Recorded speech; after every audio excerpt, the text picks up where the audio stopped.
The reality of life and death. So honestly, I'm not someone that likes to talk about death because I've only been to one funeral and it was never like my family. So I don't really have any kind of experience with mourning or anything like that. And I'm kind of glad because I don't know what I'm gonna do. But it's something that, like, death is kind of a scary topic because you don't know what it's gonna feel like, but it's a reality. All of us have our days numbered. And I was watching this this sermon, and like something else that just came up, like, you know when you're on YouTube and like the play button just starts? That's what happened. Like, I wasn't trying to watch a sermon, but I ended up watching the whole thing because it was so interesting. And it's by this pastor named Francis Chan, and he was giving an example of some of his friends, and he was saying, you know, everything that I preach, I think, like, okay, if I'm gonna die tomorrow, what is my message? That's how he thinks. And he got this from his friends, two friends that he gave as an example. So one of his friends was doing a funeral, and he was doing the eulogy, and he was like, you know, you have to live right. You never know when your time's gonna come. Dropped dead at the funeral, like died right there. And then he gave another example, and like I heard the recording, like in the sermon, he played it, of another friend who was talking about something about life and death and like how science is trying to prove that you have a soul, all this stuff. And he was saying, you know, life isn't always guaranteed. He's like, I'm a motorcyclist. I could drive on the 210, get in the diamond lane, get hit, and that's it. I always have to live right.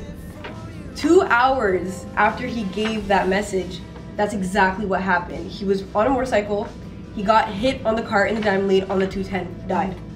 Imagine preaching to someone about that, dying and being in front of God and being like, yo, what just happened? Like, how did I even get here? I would love my last moment to be with God. Not doing something else, not like, you know, not paying attention, not doing some kind of sin. Keep in mind of the way that you live every single day, not just when you're at church, not just when you're with people.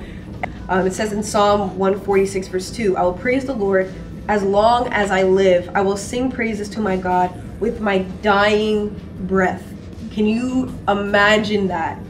And the last one is Psalm 144 verse 3-4. It says, oh Lord, what are human beings that you should notice them, mere mortals that you should think about them? For they are like a breath of air, their days are like a passing shadow. We think our lives, that we can control them, that we're just, oh, we're good, like nothing's gonna happen to us. But the reality, like in comparison to eternity, in comparison to God, our life is like that little piece of grass that you step on, that goes off in the wind, that dies every season. That's how quick our life is. It's a passing shadow. We don't know. Remember, I was reading the story in the news. It was like one of those stories that you see like on CTV, you just, like, no one really talks about it. But it was this woman in Stittsville, and she went to go to get her mail just in the morning, woke up, went to get her mail, got hit by a car, died. Like, that was it, done. You don't know when your time is gonna be. You don't know what is gonna happen to you. You don't know anything. You have no idea. So how are you living your life up until that point?